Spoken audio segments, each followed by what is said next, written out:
Close your eyes for a moment and picture yourself 10 years ago. You remember the clothes you wore, the music you listened to, perhaps even the scent of a particular summer day. But what if I told you that the you who experienced those moments, the very cells that made up your body, are almost entirely gone, replaced? You are, in a very real sense, a different physical being. This isn't just a philosophical thought experiment. It's a biological reality that raises a profound question.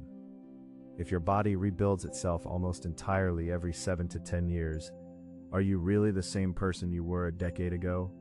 Or are you a constant stream, an evolving story within a perpetually regenerating vessel? It's a staggering thought. Your skin cells, for example, regenerate completely every 2 to 4 weeks. The lining of your stomach, battered by acids and enzymes, is replaced every 2 to 3 days. Even your liver, your body's tireless detoxifier, gets a full overhaul every 300 to 500 days. We're not talking about minor repairs, we're talking about a full, continuous, microscopic reconstruction. This constant renewal is the fundamental process that keeps us alive, fighting off wear and tear, injury, and disease. But it also means that the physical you is never static, never truly finished. Consider the sheer scale. Trillions of cells in your body, each with a lifespan, a purpose, and a programmed obsolescence. When one dies, another is born, taking its place. It's an intricate dance of destruction and creation, orchestrated by your DNA, maintaining a delicate balance.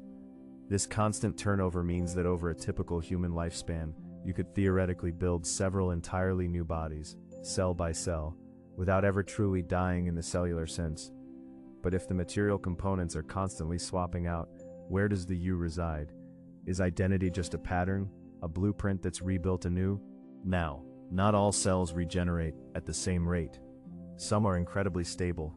The cells in the lenses of your eyes, for instance, are among the oldest in your body. They were formed before you were even born, and remain largely unchanged throughout your life. The enamel on your teeth? Also incredibly stable, designed for durability. But the vast majority of your body is a bustling metropolis of constant construction and demolition. This distinction is crucial because it means that, while you are largely new, there are tiny anchors, microscopic memories, that persist. But what about the cells that store memories? This brings us to the brain, the seat of consciousness, memory, and personality. For a long time, scientists believed that brain cells, neurons, were unique in their permanence, that once you had them, that was it. No new ones were ever formed. This seemed to be the logical explanation for why we retain memories and a sense of self over decades. But then, about 25 years ago, that understanding was upended.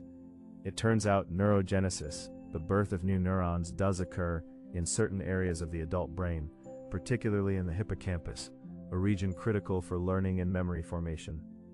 So, even your brain, the supposed fortress of your identity, isn't entirely static. While most existing neurons are indeed incredibly long-lived, new ones are constantly being integrated into the neural network. This means that even the physical structure underpinning your thoughts and feelings is subtly, continuously evolving. It's like a river. The water flowing through it is always new, but the riverbed, the banks, and the overall course remain, giving it its identity. But if the water of our cells is always changing, how can we be sure the river of our identity stays true? This entire discussion echoes a famous philosophical puzzle known as the ship of Theseus. Ancient Greek legend tells of Theseus's ship, preserved for centuries by Athenians. As planks rotted, they were replaced one by one until eventually not a single original piece of timber remained. The question then arose, was it still the same ship? And if the old planks were gathered and reassembled into a new ship, which one was the real ship of Theseus? This isn't just a metaphor for objects, it's a profound analogy for our very selves.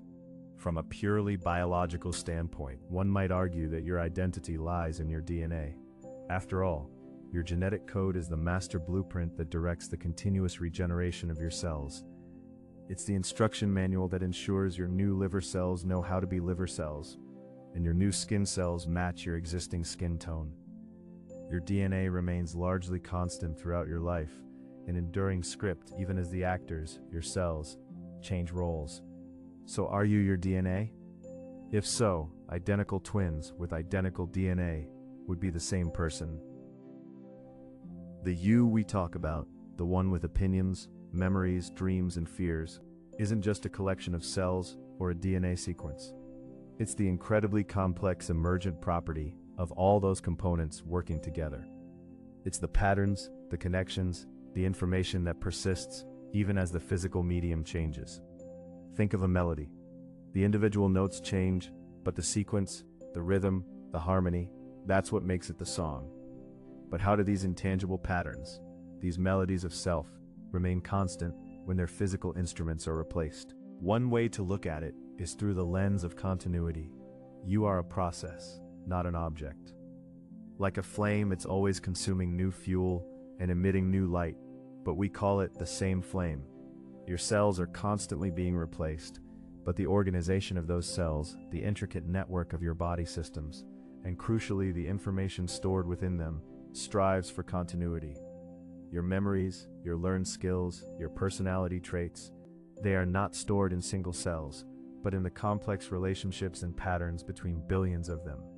Think about conditions like Alzheimer's or dementia. These diseases primarily attack the brain's ability to maintain those patterns and connections. Memories fade, personality shifts, and the sense of self can become fragmented. In these tragic cases, even with the majority of their cells still intact, the person as we knew them can seem to diminish or change drastically. This suggests that while cellular turnover is constant, it's the integrity of the informational patterns that truly defines our enduring identity. But is it just memory that makes us us? Consider your unique physical characteristics. Your fingerprints, the specific pattern of your irises, the exact way your hair grows.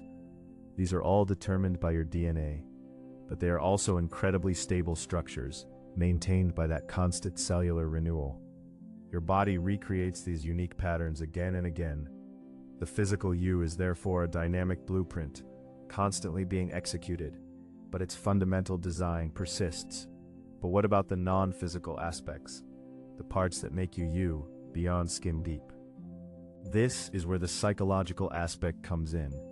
Our sense of self, our personal narrative is built on an accumulation of experiences, relationships, and self-perceptions. We tell ourselves stories about who we are, and those stories evolve. The you who got heartbroken at 16 is not the same you who learned to love again at 30, even if the underlying cellular structures are vastly different. Your identity is a narrative you construct, a continuous story you live. But does that narrative completely override the physical reality of change? Some philosophers argue that our identity is not about what we are made of, but how we are organized, and how that organization changes over time. It's the continuity of consciousness, the stream of experience, the connectedness of our mental states that makes us the same person. You might not remember your first birthday, but the events of your life form a chain, each link connected to the next. The memories you have now are built upon the experiences of the you from a decade ago. But what if there are breaks in that chain? We forget things. Our memories are notoriously unreliable, often reconstructed rather than perfectly recalled. Each time we access a memory, it can be subtly altered, influenced by our current mood or new information.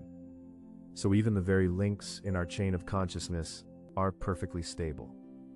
This means that both your physical and mental self are in a constant state of flux. This isn't just a gradual drift, it's a dynamic, active process of becoming. But here's the fascinating twist.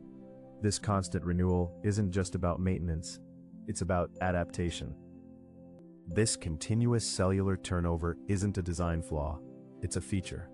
It allows your body to adapt to your environment, to heal from injuries, to fight off infections.